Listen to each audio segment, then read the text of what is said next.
আমার রে ভাই কি খারাপ লাগতেছে, আমার টুকুনি একখান বাচ্চা রে ভাই। একটু শান্ত হও ভাই, শান্ত হও, শান্ত দুদিন হও। আগে ফোন দিয়ে বলছে যে বাবা আমার লাগে কিন্তু একখান লাল জামা নিয়ে আসবা। বাবা আসার সময় আমার জন্য কিন্তু লাল জামা নিয়ে আসবা।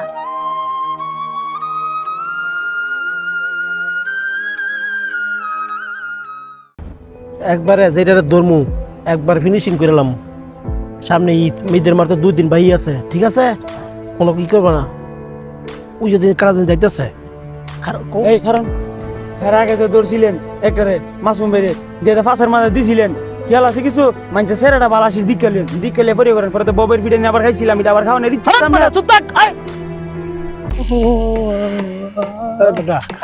কি আছে লগে? কি আছে লগে? একদম চুপচাপ আয়, চুপচাপ আয়। রে ভাই চুপচাপ কিছু নেই আমারটাই। কথা কবি না, একদম চুপচাপ আয়, একদম চুপচাপ আয়। সব আছে, কিছু কথা কবি, যা যা আছে সব ভাগ করে লাগি, ঠিক আছে? একবার এক করে গেল। আমার ভাই কোনো ভাই একদম কথা ছাইরা তো হয় না ভাই। কথা কবি না, কোনো কথা কবি না। একদম চুপ করে বাবা। বেশি কথা কি আছে লো? কি আছে ভাগ কর। কিছু নেই ভাগ কর, একবার বেশি কথা কবি না, একবার ফারদা ফুরো গেল। ভাগ কর, কি আছে লো? আমার কোনো ভাবে ছেড়ে দেওয়া হয় না ভাই।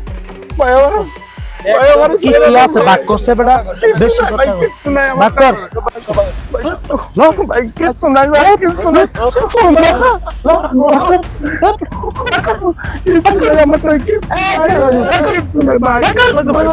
আমার মা অসুখ ভাই।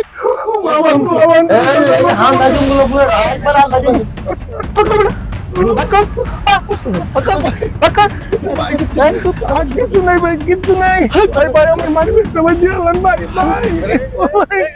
ভাই আমার মানি ব্যাগটা ভাই, আমার মানি ব্যাগটা দিয়ে যাবে ভাই। ও ভাই ভাই আমার মানি ব্যাগটা লেগে গেছে রে ভাই। আমি চিনি না রে ভাই, এন্ড চলে গেছে তোর কয়জন ছিল 3জন মানুষ রে ভাই। চিনছো কাউরে চিনি নাই তোর বন্ধু বান্ধবের মধ্যে কেউ আরে ভাই। আমার তো এই এলাকাতে কোনো পরিচিত লোক নেই রে ভাই। আমি সাইনবোর্ড এখন গার্মেন্টসে চাকরি করি রে ভাই। আমার বাড়ি হলো পাবনা, বুঝছেন? আমার মারা ভাই ভীষণ অসুখ, বুঝছেন? বারবার বাড়ি থেকে ফোন দিচ্ছে, ওটা কোটা লয়ে গেল মাল লাগে ওষুধ কিনবো, 2টা চাউল পাওয়াল আছে, ওদের লেগে ঈদের জামা কাপড় কিনবো রে ভাই। আমার রে ভাই কি খারাপ লাগতেছে, আমার টুকুনি একখান বাচ্চা রে ভাই। একটু শান্ত হও ভাই, শান্ত হও, শান্ত 2 দিন আগে ফোন দিয়ে বলছে যে বাবা আমার লাগে কিন্তু একখান লাল জামা নিয়ে আসবা। তুই একখান কাজ করেছে রে ভাই, সারা মাস পরিশ্রম করে ঈদ বোনাসটা সয়ে 20,000 টাকা আমার নিয়ে গেছে রে ভাই। আমি শান্ত হবো কেরাম করে? শান্ত হও, শান্ত হও, শান্ত হও, শান্ত হও, দেখতেছি কি করা যায়। আল্লাহ কান্না ভাই, আমার লোকে কেন এমনটা হইল রে মালিক? কান্না, কান্না, কান্না, কান্না না। ভাই আমি অনেক এমনি বাড়ি যাবো কোন দিন? টেনশন করো না, টেনশন করো না। কারণ আমি তোমার দেখতেছি। মানে কত টাকা লাগে তোমার এনে যাইতে?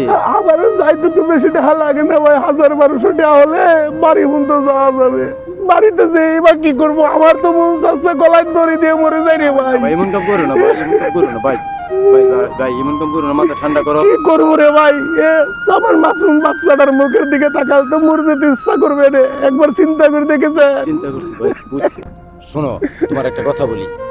তুমি চিন্তা করতেছো কে? আমগো গ্রামে যখন এই কাজটা হইছে, তুমি চিন্তা করো না। তুমি আমার সাথে চলো, আমাদের বড় ভাই বেরাদর আছে, এদের সাথে বলি। বলার পরে তোমার একটা সমাধান হয়ে যাবে। তুমি টেনশন করো না, পুরো ভাই তোমার মার ওষুধ, তোমার মেয়ের লাল জামা, আশা করি সবই একটা সমাধান আছে। প্রতিটা ঈদ আসে আনন্দের বার্তা নিয়ে, কিন্তু সমাজ থেকে চাঁদাবাজি আর ছিনতাইয়ের কালো ছায়া কবে দূর হবে? আর কত মায়ের কোল খালি হবে? আর কত স্বপ্ন পথে মিলিয়ে যাবে?